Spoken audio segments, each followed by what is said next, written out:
శ్రీజాకి అందరితో అక్కడ నిఖిల్తో గొడవైంది, దువ్వాడ జగన్నాథంతో గొడవైంది, ఫస్ట్ రమ్యమోక్షతో గొడవైంది, వాళ్ళ ముగ్గురుతో గొడవైంది. కాబట్టి వాళ్ళ ముగ్గురు ఓట్లు శ్రీజాకే కట్ చేస్తాయి అని చెప్పేసి వాళ్ళకు కూడా తెలుసు. తెలిసి శ్రీజాని ఎలిమినేట్ చేయాలనేసి ప్రాపర్ ప్లాన్ ఇది. ఈరోజు శ్రీజ ఎలిమినేట్ అయ్యే దాంట్లో బిగ్ బాస్ ఎంత తప్పు ఉందో, నాగమావది ఎంత తప్పు ఉందో, వైల్డ్ కార్డ్స్ ఎంత తప్పు ఉందో, మిగిలిన హౌస్ మేట్స్ అందరిది కూడా అంతే తప్పు ఉంది. బెడ్ టాస్క్లో ఫస్ట్ డెమోన్ పవన్ కాల్ కింద పెట్టలే, బర్నీ కింద పెట్టినాడు. కానీ ఫ్లోరా రాము కలిసి ఏం చేస్తున్నారు, ఫస్ట్ డెమోన్ పవనే కిందికి దిగాడు, బర్నీ అన్న సేవ్ చేసేసి పైన ఉంటాము అని చెప్పేసి అన్నారు.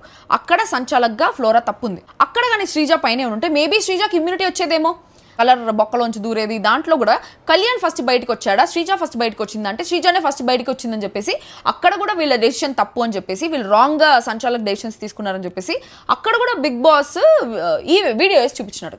వీడియో వేసి చూపించిన తర్వాత అయినా అన్యాయం జరిగింది అనే ఒక పాయింట్లో మీరు డేంజర్ జోన్, సేఫ్ జోన్ అనేది క్యాన్సిల్ చేసేసి అక్కడ సంచాలకుల వల్ల అన్యాయం జరిగింది. సరే పోనీ సంచాలకుల వల్ల అన్యాయం జరిగిందంటే ఈ రోజు బిగ్ బాసే అన్యాయం చేస్తున్నాడు. ఫస్ట్ ఏమో సంజన వచ్చి అంత వేలాడిపోతా ఉంటే కూడా ఆ స్టిక్కర్ అతికిచ్చిన తర్వాత పర్లేదు ఇంటర్లింక్డ్ ఉండొచ్చు, బోర్డు మీద ఉండేది కన్సిడర్ చేయాలి అని చెప్పేసి ఆ పాయింట్ ఎత్తున్నారు. దాని తర్వాత డెమోన్ పవన్ బజర్ తర్వాత రింగ్ వేస్తే కూడా దాన్ని కన్సిడర్ చేస్తున్నారు. స్లో మోషన్ పెట్టుకొని చూడండి, మీకే అర్థమవుతుంది. సుమన్ శెట్టి టాస్క్లు ఆడితే ఓడిపోతాడు అని తెలిసి శ్రీజాకి సుమన్ శెట్టికి టాస్క్ పెట్టకుండా ఏకాభిప్రాయం టాస్క్ పెట్టినారు. అందరు కలిసి ఏకాభిప్రాయం చేసుకుని ఒకరిని తీసేయండి అనేసి అంటే ఇంకా అందరికీ ఆల్రెడీ గొడవలు అయినాయి, లోపలికి ఎంటర్ అయిన వెంటనే గొడవలు అయినాయి, ఇంకా తీసేస్తారు. ప్రాపర్ స్కెచ్ చేసి శ్రీజాని బయటికి పంపించేసినట్టు నాకైతే అనిపించింది.